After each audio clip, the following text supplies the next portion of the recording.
we shall reflect on the life of St Vincent Ferrer. Born in Valencia on the 23rd of Jan 1350, Vincent was educated at Valencia. He completed his philosophy at the age of 14 and in 1367 joined the Dominicans. Thence, his rise in career and fame was rapid. In the year 1384, he became professor at the Cathedral School. In 1391, King John I of Aragon made him his advisor and the Queen's confessor.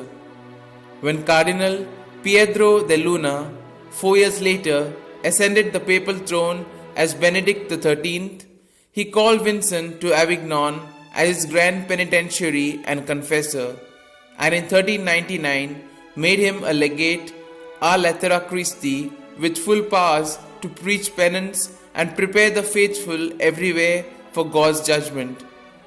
This Vincent made his mission for the remaining 20 years of his life. Traveling back and forth, mostly on foot and poorly clad, throughout France, Switzerland, Italy, Spain, Germany, England, and Scotland, his well-prepared sermons drew throngs of people so huge that no church could be found large enough to hold them, and he had to address them in public squares. It was evident that he had the gift of tongues, for in each of these countries, with all their different languages, he readily succeeded in touching the hearts of his hearers and awakening their consciences. Indeed, so powerful was his preaching that he frequently had to pause to permit his listeners to recover from their weeping. Conversions took place by the thousands. Thus, in Spain, he brought 25,000 Jews and 8,000 Moors into the church. In northern Italy and southern France, thousands of Waldensians and Cathari too, unlettered peasants, came in closer union with the church.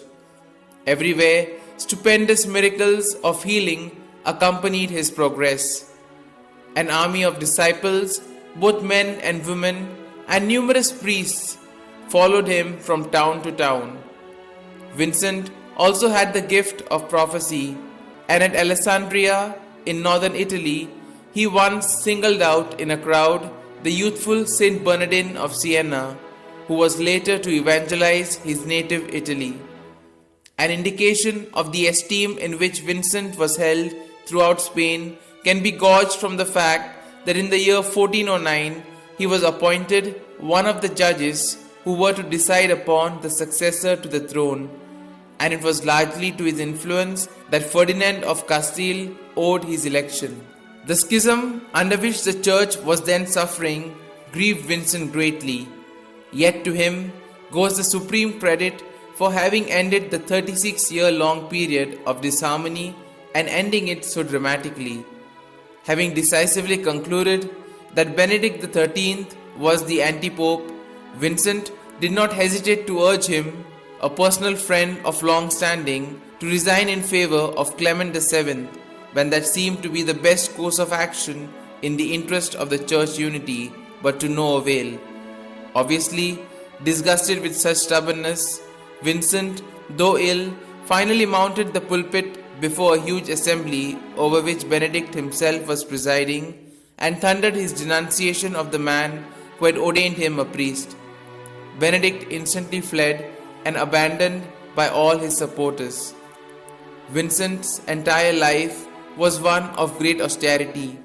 He slept little and prayed much, fasting rigorously and perpetually.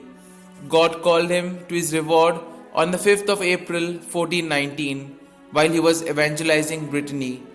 He was canonized by Pope Callistus III on the 29th of June 1455.